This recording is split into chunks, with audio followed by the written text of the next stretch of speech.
سیدنا خالد ابن ولید رضی اللہ تعالیٰ عنہ کو اللہ تعالیٰ نے مشرکین عرب سے اٹھا کے رومن اور پرشین امپائر کے اوپر دے مارا. بڑی ایکسٹرا آرڈنری پرسنالٹی. نبی علیہ السلام کی اعلان نبوت کے بعد 19 سال تک کافر رہے ہیں. اس 19 سالوں میں موت بھی آ سکتی تھی لیکن اللہ نے زندہ رکھا ہے. حتیٰ کہ غزوہ احد کے موقع پر نبی علیہ السلام کے جو 4 دانت شہید ہوئے ہیں جو بخاری مسلم میں آتا ہے حضرت خالد بن ولید کی وجہ سے ہوئے ہیں. انہوں نے وہ جب درہ چھوڑ دیا تھا عبداللہ ابن جبیر اور باقی ان کے ساتھیوں نے, عبداللہ ابن جبیر نے تو نہیں چھوڑا تھا, چند ساتھیوں نے, تو یہ پیچھے سے آگے حملہ آور ہوئے اور نبی علیہ السلام کی بددعائیں ان کے لیے اس موقع پہ. نبی علیہ السلام کی مبارک زبان سے نکل گیا اللہ ایسی قوم کو کیسے ہدایت دے گا جنہوں نے اپنے نبی کا چہرہ خون سے رنگ دیا. تو سورہ ال عمران میں جہاں پہ صحابہ کرام کو اللہ تعالیٰ نے گرفت کی ہے نا 60 آیات میں کہ غزوہ احد پہ تم نے یہ غلطی کی, پھر اینڈ پہ معاف بھی فرما دیا. پہلی گرفت نبی علیہ السلام پہ آئی ہے لیس لک من الامر شیء. نبی آپ کو تو کوئی اختیار نہیں, اللہ چاہے ان کو ہدایت دے دے. ہوئے ہوئے ہوئے ہوئے, اور اسی کو ہدایت بھی مل گئی. اسی پیگن کو اللہ نے اٹھایا ہے. پیگن انگلش میں کہتے ہیں بت پرست. آپ گوگل پہ جا کے لکھیں حضرت خالد بن ولید کا تعارف کہ ایک عرب کا پیگن اللہ نے اٹھا کے اسے رومن اور پرشین امپائر لٹوا دیا. پھر 19 سال تو کفر میں گزرے ان کے, اسلام میں ان کے 19 سال نہیں گزرے سر, بمشکل 10-11 سال. لیکن انہوں نے اپنے 19 سالوں کے بھی سارے گناہ دھلوا دیے. جو کچھ کیا پھر اور جو کچھ اللہ نے ان سے کام لیا. یہ ایک الگ سے تلخ حقیقت ہے کہ سیدنا خالد بن ولید سے نبی علیہ السلام کے مبارک زمانے میں بھی اور بعد میں بھی بحیثیت انسان کچھ غلطیاں ہوئی ہیں. بخاری مسلم میں رپورٹ ہوئی ہیں. لیکن کسی شخص کی چاند ایک غلطیوں سے اس کا پورا پلڑا ادھر کا ادھر نہیں ہو جاتا. اللہ بھی قیامت والے دن نیکیوں اور برائیوں کو تولے گا. نیکیاں زیادہ ہوں گی تو پھر اس کو یہ نہیں کہا جائے گا کہ یہ تو نے اتنی بڑی برائی کیوں کی تھی, پھر وہ پاس ہو چکا ہے. چاہے کسی ایک سوال میں اس کے 0 نمبر بھی آئے ہوئے ہیں, پاس ہو چکا تو اس کا تانا بھی نہیں دیا جائے گا, نیور. تو 2-4 واقعات کو لے کے اس طریقے سے کسی بندے پہ چڑھائی کرنا یہ بالکل زیادتی والی بات ہے. سیدنا خالد بن ولید سیف اللہ ہے, اس میں کوئی شک نہیں ہے. صحیح بخاری میں جو یہ حدیث کہتے ہیں نا, یہ حدیث بڑی مشہور ہے. غزوہ موتا کے موقع پر آپ کو پتا ہے نبی علیہ السلام نے رومن امپائر کی طرف اپنا ایک ایلچی روانہ کیا تھا, خط بھیج کے. اس ایلچی کو قتل کر دیا گیا تھا اور اس وقت ایلچی کا قتل اعلان جنگ ہوتا تھا. تو نبی علیہ السلام نے ایک لشکر روانہ کیا زید بن حارثہ کی قیادت میں. نبی علیہ السلام کے منہ والا بیٹا جس کا نام قرآن میں, واحد صحابی جس کا نام قرآن میں زید. لیکن ساتھ ہی آپ نے فرمایا, صحیح بخاری میں الفاظ ہے کہ اگر زید فوت ہو جائے,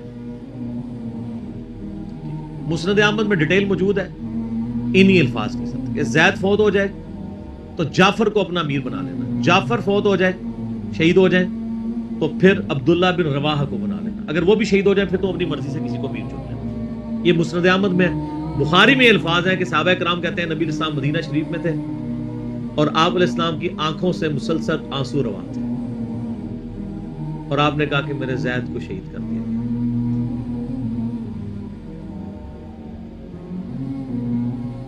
اب مسلمانوں کا پرچم جعفر نے تھام لیا. جعفر بھی حضور کے لاڈلے سے, آپ کو پتہ ہے, جعفر طیار حضرت علی کے بھائی, جن کے بارے میں بخاری میں آتا ہے کہ ان کے 2 بازو کٹ گئے تھے تو آپ علیہ السلام فرمایا میں نے اسے جنت میں اڑتے ہوئے دیکھا, اللہ نے اس کو 2 پر دے دیے.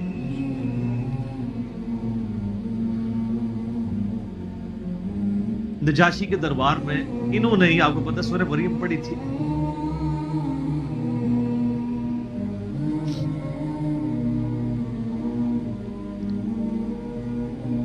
پھر آپ نے فرمایا کہ جعفر کو شہید کر دیا گیا. اب عبداللہ ابن رواحہ نے پرچم تھام لیا, پھر آپ نے فرمایا اسے بھی شہید کر دیا گیا.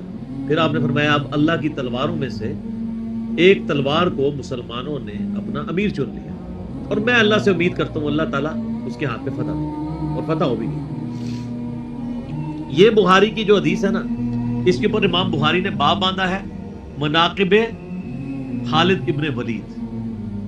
حالانکہ اس میں خالد ابن ولید کا نام نہیں تھا، لیکن اس حدیث کے اوپر باب کیا باندھا؟ خالد ابن ولید، کیونکہ وہ سیف اللہ وہ تھے.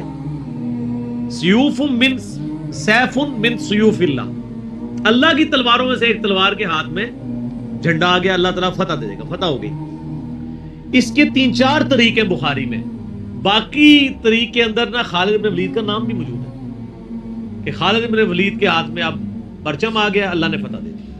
اچھا، اور وہ فتح یہ ہوئی کہ بہت بڑا لشکر سامنے سے آ گیا تھا. حضرت خالد بن ولید اپنے لشکر کو بچا کے واپس لے آئے. ایک غزوہ موتا تھا، اور صحیح بخاری میں آتا ہے کہ 9 تلواریں حضرت خالد کے ہاتھ میں ٹوٹی تھیں اس دن. 9 تلواریں اس جنگ کے اندر.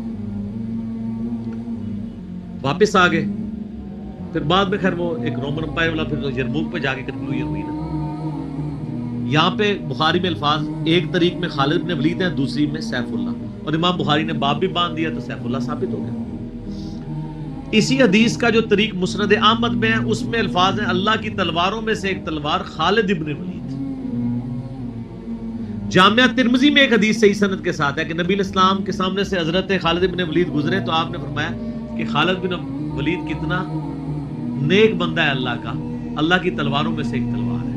آپ دیکھیں جس شخص کے لیے نبی الاسلام کی مبارک زبان سے بددعا نکلی، اسی مبارک زبان سے ان کو اللہ کی تلوار کا قرار دے دیا گیا.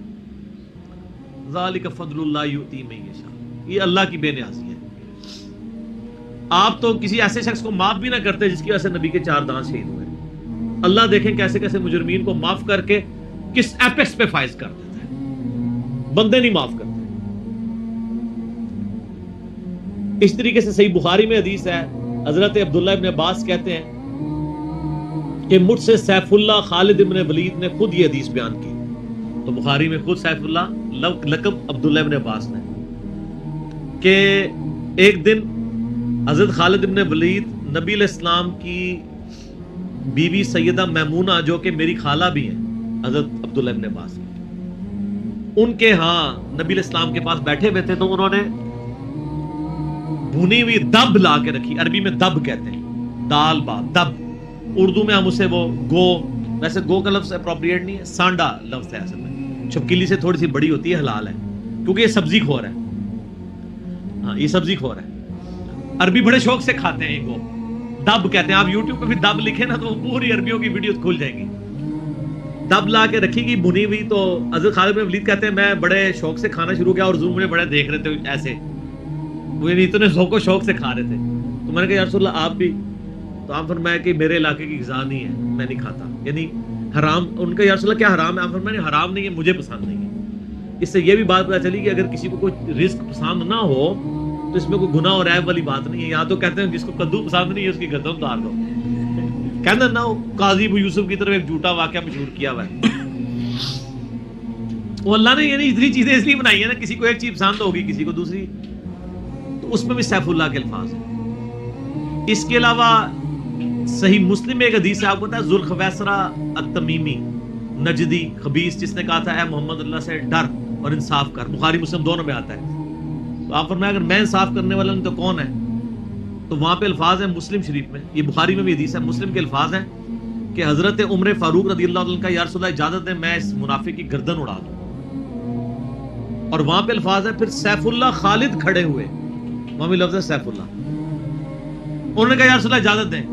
آپ فرمایا چھوڑ دو، لوگ کہیں گے یہ اپنے ساتھیوں کو مرواتا ہے. کوئی کلمہ گو تو تھا نا وہ، اس کی نسل سے بھی لوگ پیدا ہوں گے، ان کے خلاف قتال کرنے والے مخلوق کے بہترین لوگ ہوں گے.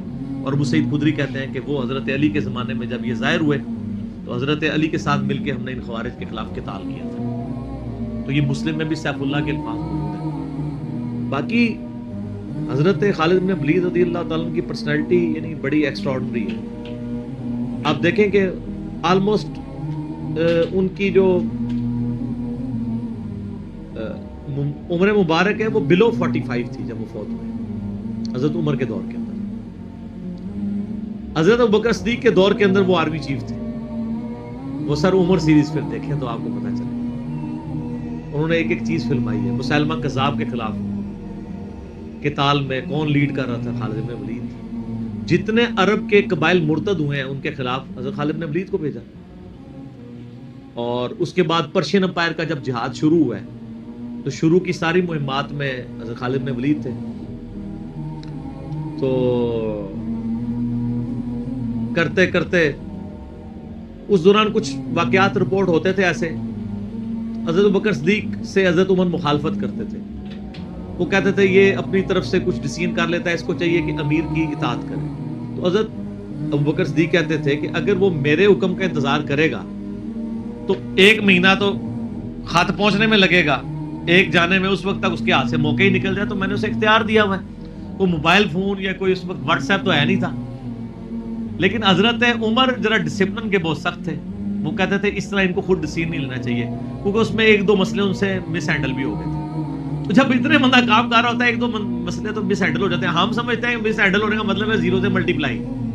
ایک طبقہ یہ سمجھتا ہے, دوسرا کہتا ہے نہیں کہ چونکہ اس کی شان بہت ہے لہذا مس ہینڈل ہو نہیں سکتا. یہ دونوں ایکسٹریم ہیں. وہ پیغمبر ہی ہے جس کو اللہ تعالی نے رول ماڈل بنایا ہے, وہی بیلنس ہے. تو پھر جنگ یرموک کا موقع جب آیا, رومن امپائر کے خلاف فیصلہ کن جنگ تھی جو, تو عین میدان جنگ میں حضرت بکر صدیق فوت ہو گئے. حضرت عمر نے پہلا ڈیسیژن یہ کیا کہ خالد بن ولید کو آرمی چیف کے عہدے سے معزول. ہائے ہائے سر, بالکل آپ آخری اوور چل رہے ہو اور آپ کا جو پلیئر سینچری پہ سینچری مار ہو, آپ اس کو کہیں اس کو واپس آ جاؤ اور ایک نیا پلیئر بھیج دیں. جو کریز پہ سیٹ تھا اس کو آپ واپس بلا لیں. یہ وہ شخص کر سکتا ہے جس کا خدا پہ یقین ہو. تو اور آپ کو پتہ ہے حضرت عمر کے رشتہ دار تھے قریبی, انہی کے قبیلے سے تھے حضرت خالد بن ولید. حضرت خالد بن ولید کو پتہ تھا کہ یہ اگر عمر خلیفہ بنے گا نا تو پھر میرا معاملہ پہلے ہوگا.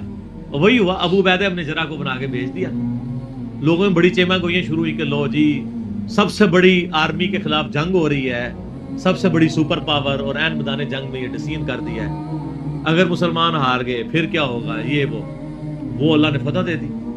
فتح ہوئی تو اب جب لوگ آ کے مبارک باتیں پیش کر رہے ہیں, پھر حضرت عمر نے آ کے مسجد نبی میں خطبہ دیا. انہوں نے کہا خدا کے لیے میں تم سے یہی تو چیز ختم کرنا چاہتا تھا کہ یہ فتوحات خالد کی وجہ سے نہیں ہو رہی, رب خالد کی وجہ سے ہو رہی ہے. کل کو خالد نہیں رہے گا تو تم کیا سمجھو گے کہ اسلام ختم ہو جائے گا؟ اسلام نے تو آگے چلنا ہے. ٹھیک ہے. پھر انہوں نے کہا میری دوسری حکمت یہ تھی کہ مجھے پتا ہے کہ اب یہ رومن امپائر مسلمانوں کے پاس آ جائے گی, بیت المقدس بھی فتح ہو گیا پھر بعد میں. تو خالد ابن ولید جو ہے یہ جنگ کی فیلڈ کا ماسٹر ہے, اور جب کوئی علاقہ فتح ہو جاتا ہے پھر کسی جنگجو کی وہاں گورنر لگانے کی ضرورت نہیں ہوتی, بلکہ کسی ایسے شخص کو گورنر لگانے کی ضرورت ہوتی ہے جو ہیومن انسٹنکٹ سے واقف ہو, جس کو ہیومن مینجمنٹ آتی ہو. تو خالد تو ہمیشہ تلوار کے ساتھ ہی کھیلا ہے, اس کو ہیومن مینجمنٹ نہیں آتی. تو میں نے اس شخص کا انتخاب کیا ہے جس کو سب سے زیادہ رسول اللہ صلی اللہ علیہ وسلم کی صحبت کا شرف حاصل ہے. اور بخاری مسلم میں حدیث ہے کہ نبی علیہ السلام نے فرمایا کہ ہر نبی کے ساتھ ایک امین ہوتا ہے, اور میرا امین جو ہے وہ ابو عبیدہ ابن جراح ہے. ان کو پھر یعنی یرموک میں حضرت عمر نے یعنی آرمی چیف لگایا اور فتح ہوئی. اس کے بعد بیت المقدس بھی فتح ہو گیا, کیونکہ ابو عبیدہ جو ہے وہ شروع کے مسلمانوں میں سے مکی دور کے. اب بعد میں لوگوں کو اسلام سکھانا تھا تو ایسے بندے کی ضرورت تھی. تو پھر حضرت عمر آپ کو پتا ہے نا دورے پہ بھی گئے تھے بیت المقدس کی چابیاں لینے کے لیے. تو وہاں پہ کئی واقعات ہیں, ان میں سے ایک جو واقعہ ابو عبیدہ کا جو کہ ذکر ہوا ہے, تو اس کے بعد حضرت عمر ابو عبیدہ کو کہتے ہیں مجھے اپنے اب آپ آفس میں لے چلو.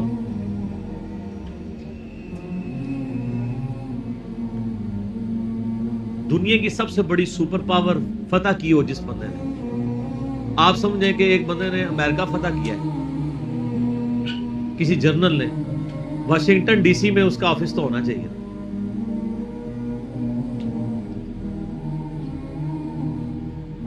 حضرت عمر رضی اللہ تعالیٰ عنہ کو ابو عبیدہ جب اپنے یعنی آفس میں لے کے گئے تو آفس کیا تھا, اسی قلعے کا ایک پرانا سا کمرہ,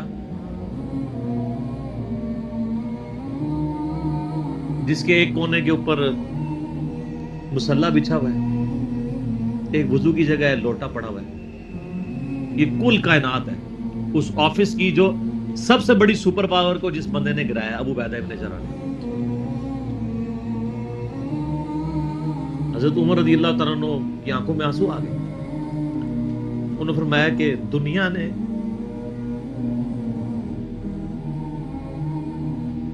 ہر بندے کے اوپر اپنا اثر چھوڑا ہے سوائے ابو عبیدہ ابن جراح کے. دنیا سے شکست نہیں دے سکی. دنیا سے مراد دنیا کی محبت. ہر بندے نے اپنا حصہ لے لیا. اس لیے آپ کو پتا ہے نا کہ حضرت عمر اپنے دور خلافت میں ابو عبیدہ ابن جراح کو بار بار خط لکھتے رہے کہ آپ ادھر آ جائیں، کیونکہ حضرت عمر چاہتے تھے کہ میں اپنے بعد کو خلیفہ نامزد کروں، اس لیے کہ وہ امین الامت ہے. لیکن وہ پھر حضرت عمر کے دور میں طاعون کے مرض میں وبا جو پھیلی تھی شام میں، اس میں وہ پھر شہید ہو گئے، اور وہی ان کا پھر وہ قبر بن گئی. سر میرا سوال ہے کہ طاعون کا مرض آپ کو پتا ہے کہ کیا تھا؟ جسم پہ پورے پھوڑے نکلتے تھے کینسر کے. تو کیا حضرت ابو عبیدہ ابن جراح ناکام گئے ہیں دنیا سے؟ کہتا ہے جی کوئی بندہ مرا تھا، بڑا نورانی چہرہ تھا، یہ تھا وہ تھا. ہر بندے نے اپنے بنائے ہوئے. ایک بندہ پھوڑوں کی تکلیف سے مرا ہے، بخاری مسلم کی حدیث ہے، جو طاعون کے مرض میں مرا وہ شہید ہے. تو وہ مرے تو بستر مرگ پہ ہے لیکن شہید ہے. اور دوسری طرف خالد بن ولید آپ دیکھ لیں، سینکڑوں جنگوں میں حصہ لیا انہوں نے، کسی ایک جنگ میں شکست نہیں کھائی. حتیٰ کہ جو کافروں کی طرف سے بھی غزوہ احد لڑی ہے اس میں بھی ان کو شکست نہیں ہوئی. جسم پہ حضرت خالد بن ولید کہا کرتے تھے میرے جسم کا کوئی حصہ نہیں جس پہ برچھی یا نیزے یا تلوار کا نشان نہ ہو. ظاہر ہے اتنی جنگوں میں زخم لگ جاتے ہیں، لیکن میں بھی آج ایک بوڑھے اونٹ کی طرح بستر مرگ پہ مر رہا ہوں. میں نے سینکڑوں جنگوں میں اپنی موت کو تلاش کی ہے لیکن موت نہیں آئی. اس کا مطلب ہے موت جو ہے وہ اس پہ ڈیپینڈنٹ نہیں ہے کہ آپ میدان جنگ میں گئے ہوئے ہیں. ان کو موت میدان جنگ میں اس لیے نہیں آنی تھی کہ وہ اللہ کی تلوار تھے. اللہ کی تلوار تو نہیں ٹوٹ سکتی تھی. تو ان کا آج میں بھی بوڑھے اونٹ کی طرح بستر مرگ پہ مر رہا ہوں. صرف میں تمہیں یہ بتانا چاہ رہا ہوں کہ موت کا میدان جنگ سے کوئی تعلق نہیں. ویسے تو مسلم شریف میں حدیث ہے جو شخص شہادت کی تمنا کے ساتھ اپنے بسترے پہ بھی مرا اللہ تعالیٰ اسے شہید ہونے کا ثواب دے دے گا. ہمیں نیت کرنی چاہیے. یہ حضرت خالد بن ولید کے شعر ہیں کہ میں بھی اگر موت میدان جنگ میں آتی تو مجھے آتی جس نے سینکڑوں مار کے لڑے ہیں، اور سر پیچھے بیٹھ کے نہیں آج کل کے جرنیلوں کی طرح، فرنٹ سے لیڈ کر کے. تو یہ ان کے اشعار آج بھی ان کا جو قبر یا مزار بنا ہے اس کے ساتھ ایڈجسنٹ مسجد کی دیوار کے اوپر یہ شعر لکھے ہوئے ہیں. آپ یوٹیوب پہ جا کے دیکھیں تو آپ کو مل جائے گے. فرنٹ سے لیڈ کر کے پوری زندگی لڑے. باقی ان سے جو کچھ واقعات مس ہینڈل ہوئے ہیں اس سے آپ ان کی یہ نہیں کہہ سکتے کہ زندگی زیرو سے ملٹیپلائی کر گئی. کیونکہ جو بندہ موت کو گلے لگانے کے لیے ہر وقت تیار ہو، اس کے بارے میں یہ کہنا کہ وہ کسی عورت کے معاملے میں مطلب وہ اس سے محبت کے چکر میں اس نے اس کے یعنی خامد کو مروا دیا، جو ایک واقعہ ملتا ہے، ایسا نہیں تھا. کیونکہ حضرت عبداللہ بن عمر اور عمار بن یاسر آپ کو پتا ہے یہ رپورٹر تھے حضرت ابو بکر کے. غزوہ جب وہ جنگ یمامہ کے بعد واپس آئے نا، انہوں نے آگے رپورٹنگ کی. انہوں نے پوچھا ہاں بتاؤ اتنے مار کے لڑے کیا ہوا کیا ہوا. تو عمار بن یاسر نے کہا کہ اللہ کی قسم آپ جنگ یمامہ تو جیتی ہے خالد بن ولید کی وجہ سے. پہلے تو پسپائی ہو گئی تھی، 700 وفات شہید ہو گئے تھے. حضرت خالد بن ولید اکیلے آگے چلے گئے تھے جسے روپ پڑا تھا. تو ان کا کہ اے امیر المومنین، خالد ہم میں سے اگر کوئی شہید ہوتا سب سے پہلے خالد ہوتا. یہ ہر جنگ میں سب سے پہلے آگے جا کے لڑتے تھے، اور اگر کوئی سب سے پہلے دشمنوں کے تیروں اور نیزوں کا شکار ہوتا تو خالد بن ولید ہوتا. تو جب جس بندے کی زندگی کی کمٹمنٹ کا لیول یہ ہو نا، اس کے لیے عورتوں کا شگف کوئی شگف نہیں ہوتا. جب بندہ جان ہتھیلی پہ رکھ کے جا رہا ہو، سر یہ ہماری سچویشن نہیں ہے. تو وہ آپ کسی بندے کی اجتہادی خطا یا کہیں پہ کوئی اس کا مسئلہ وہ ایک علیحدہ بات ہے. اوورآل جو بندہ اتنا کمٹمنٹ کے ساتھ لڑ رہا ہو اس کے بارے میں بدگمانی نہیں کی جا سکتی کہ اس کے اندر کوئی اس حوالے سے چھوڑ پائے.